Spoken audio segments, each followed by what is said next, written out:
Hi friends, ಎಲ್ರಿಗೂ ನಮಸ್ಕಾರ. Welcome back to my YouTube channel. ಇವತ್ತು ನಾನು ನಿಮ್ಮ ಜೊತೆ ಯಾವ ರೆಸಿಪಿನ ಶೇರ್ ಮಾಡ್ತಾ ಇದ್ದೀನಿ ಅಂದರೆ ಸಿಂಪಲ್ಲಾಗಿ ಗರಿಗರಿಯಾಗಿರುವಂತಹ ಖಾರ ಮಾಡಿದ್ದೀನಿ. ಈ ಥರ ಖಾರ ಮಾಡೋದು ಕಷ್ಟ ಏನೂ ಅಲ್ಲ ಫ್ರೆಂಡ್ಸ್. ತುಂಬ ಕಮ್ಮಿ ಟೈಮಲ್ಲಿ ತುಂಬ ಸುಲಭವಾಗಿ ನಾವು ಮನೆಯಲ್ಲೇ ರೆಡಿ ಮಾಡ್ಕೊಬಹುದು. ಈ ಖಾರನ ನಾವು ಸಂಜೆ ಹೊತ್ತಲ್ಲಿ ಕಾಫಿ ಟೀ ಜೊತೆ ತಿನ್ನೋದಕ್ಕೆ ತುಂಬಾ ರುಚಿಯಾಗಿರುತ್ತೆ. ಮತ್ತು ಊಟದ ಜೊತೆ ನಂಚ್ಕೊಂಡು ಊಟ ಮಾಡೋದಕ್ಕೂ ಅಷ್ಟೇ ರುಚಿಯಾಗಿರುತ್ತೆ. ಮಕ್ಕಳಂತೂ ಈ ಥರ ಖಾರನ ತುಂಬ ಇಷ್ಟಪಟ್ಟು ತಿಂತಾರೆ. ಗರಿಗರಿಯಾಗಿರುವಂತಹ ಖಾರನ ನಾನು ಹೇಗೆ ಮಾಡಿದ್ದೀನಿ ಅನ್ನೋ ವಿಡಿಯೋನ ನಿಮ್ಮ ಜೊತೆ ಶೇರ್ ಮಾಡ್ತಾ ಇದ್ದೀನಿ. ದಯವಿಟ್ಟು ವಿಡಿಯೋನ ಸ್ಕಿಪ್ ಮಾಡದೆ ನೋಡ್ಕೊಂಡು ಬರೋಣ ಬನ್ನಿ. ಇವಾಗ ನಾನಿಲ್ಲಿ ಒಂದು ಪಾತ್ರೆ ತೊಗೊಂಡು ಅದ್ರ ಮೇಲೆ ಜರಡಿ ಇಡ್ತಾ ಇದ್ದೀನಿ.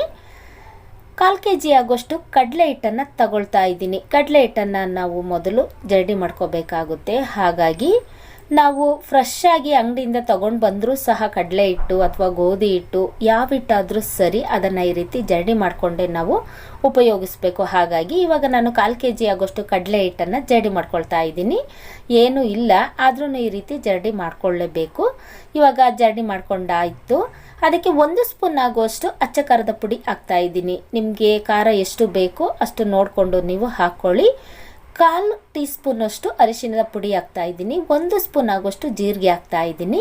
2 ಸ್ಪೂನ್ ಆಗುವಷ್ಟು ಅಕ್ಕಿ ಹಿಟ್ಟು ಹಾಕ್ತಾ ಇದ್ದೀನಿ.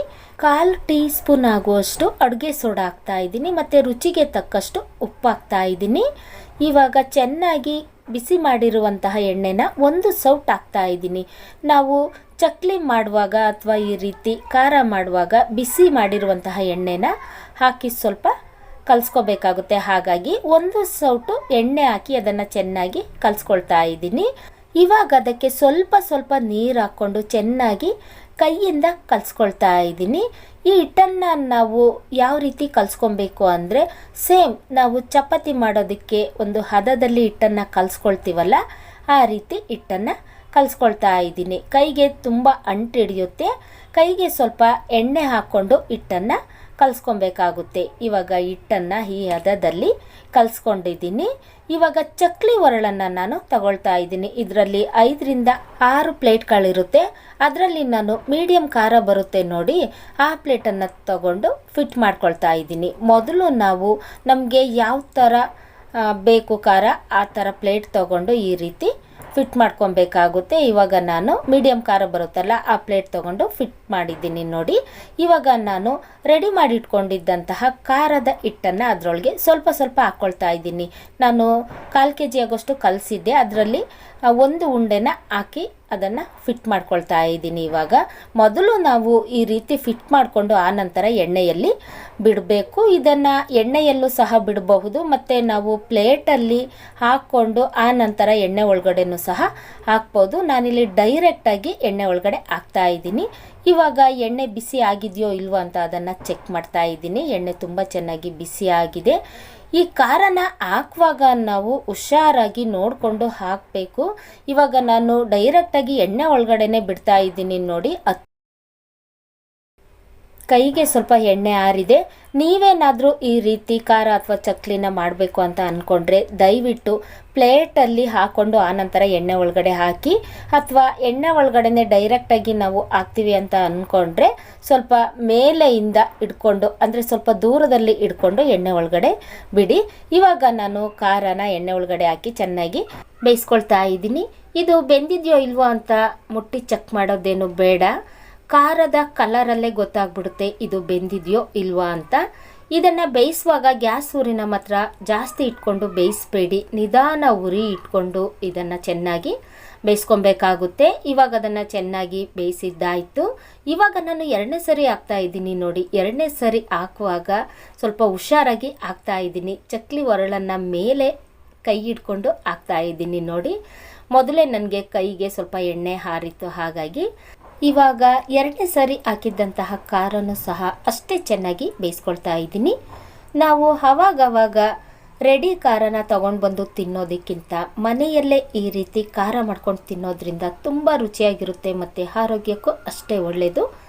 ಇವಾಗ 1/4 kg ಕಡಲೆ ಹಿಟ್ಟಿಗೆ ಇಷ್ಟು ಖಾರ ರೆಡಿಯಾಗಿದೆ. ನಿಮಗೆ ಜಾಸ್ತಿ ಖಾರ ಬೇಕು ಅಂದರೆ ನೀವು ಒಂದು ಅರ್ಧ kg ಆಗುವಷ್ಟು ಕಡಲೆ ಹಿಟ್ಟನ್ನು ತಗೊಳ್ಳಿ. ಮನೆಯವರೆಲ್ಲರೂ ಸಹ ತಿಂದು ಉಳಿಯೋವಷ್ಟು ಖಾರನ ಮಾಡಬಹುದು. 1/4 kgಗೆ ಎಷ್ಟು ಖಾರ ಆಗಿದೆ. ಚಕ್ಲಿ ಥರ ಅಗಲವಾಗಿ ಹಾಕಿದ್ದೆ ನೋಡಿ, ಅದನ್ನು ಇವಾಗ ನಾನು ಕೈಯಿಂದ ಪುಡಿ ಪುಡಿ ಮಾಡ್ತಾ ಇದ್ದೀನಿ. ಮುಟ್ಟಿದ್ರೆ ಸಾಕು ಹಾಗೇನೆ ಪುಡಿ ಪುಡಿ ಆಗ್ತಾ ಇದೆ ನೋಡಿ, ಅಷ್ಟು ಗರಿಗರಿಯಾಗಿದೆ ಖಾರ. ಈ ರೀತಿ ಖಾರನ ನಾವು ಮನೆಯಲ್ಲೇ ಮಾಡಿ ಇಡೋದ್ರಿಂದ ಮಕ್ಕಳು ತುಂಬ ಇಷ್ಟಪಟ್ಟು ತಿಂತಾರೆ. ಮತ್ತು ಕಾಫಿ ಟೀ ಜೊತೆ ತಿನ್ನೋದಕ್ಕೂ ತುಂಬ ರುಚಿಯಾಗಿರುತ್ತೆ. ಊಟದ ಜೊತೆ ನಂಚ್ಕೊಂಡು ಊಟ ಮಾಡೋದಕ್ಕೂ ಅಷ್ಟೇ ರುಚಿಯಾಗಿರುತ್ತೆ. ಈ ಖಾರನ ಮಾಡೋದು ಕಷ್ಟ ಏನೂ ಅಲ್ಲ ಫ್ರೆಂಡ್ಸ್, ತುಂಬ ಸುಲಭವಾಗಿ ನಾವು ಮನೆಯಲ್ಲೇ ರೆಡಿ ಮಾಡಬಹುದು. ಇವಾಗ ಅದನ್ನೆಲ್ಲ ಚೆನ್ನಾಗಿ ಪುಡಿ ಮಾಡ್ತಾ ಇದ್ದೀನಿ ನೋಡಿ. ಇವಾಗ ಅದಕ್ಕೆ 1 ಸ್ಪೂನ್ ಆಗುವಷ್ಟು ಅಚ್ಚ ಖಾರದ ಪುಡಿ ಹಾಕ್ತಾ ಇದ್ದೀನಿ. ಮೊದಲೇ ನಾನು ಇದಕ್ಕೆ ಖಾರದ ಪುಡಿ ಉಪ್ಪು ಎಲ್ಲ ಹಾಕಿದ್ದೆ, ಆದರೂ ಕೊನೆಯಲ್ಲಿ ಸ್ವಲ್ಪ ಖಾರದ ಪುಡಿನ ಹಾಕಬೇಕು. ಹಾಗಾಗಿ ನಿಮಗೆ ಖಾರ ಎಷ್ಟು ಬೇಕೋ ಅಷ್ಟು ನೋಡಿಕೊಂಡು ಹಾಕ್ಕೊಳ್ಳಿ. ಆನಂತರ ನಾನಿಲ್ಲಿ ಸ್ವಲ್ಪ ಪುಡಿ ಉಪ್ಪನ್ನು ಹಾಕ್ತಾ ಇದ್ದೀನಿ. ಕರಿಬೇವನ್ನು ನಾನು ಎಣ್ಣೆಯಲ್ಲಿ ಫ್ರೈ ಮಾಡಿ ಇಟ್ಕೊಂಡಿದ್ದೆ, ಅದನ್ನು ಸಹ ಪುಡಿ ಪುಡಿ ಮಾಡಿ ಹಾಕ್ತಾ ಇದ್ದೀನಿ. ಕರಿಬೇವನ್ನು ಈ ರೀತಿ ಪುಡಿ ಮಾಡಿ ಹಾಕೋದ್ರಿಂದ ಖಾರದ ಟೇಸ್ಟು ತುಂಬಾ ರುಚಿಯಾಗಿರುತ್ತೆ. ಸ್ಮೆಲ್ ಮಾತ್ರ ಸಖತ್ತಾಗಿ ಗಮ್ ಅಂತ ಬರ್ತಾ ಇದೆ ನೋಡಿ. ಬೇಕ್ರಿ ಖಾರದಕ್ಕಿಂತ ತುಂಬಾ ರುಚಿಯಾಗಿರುತ್ತೆ.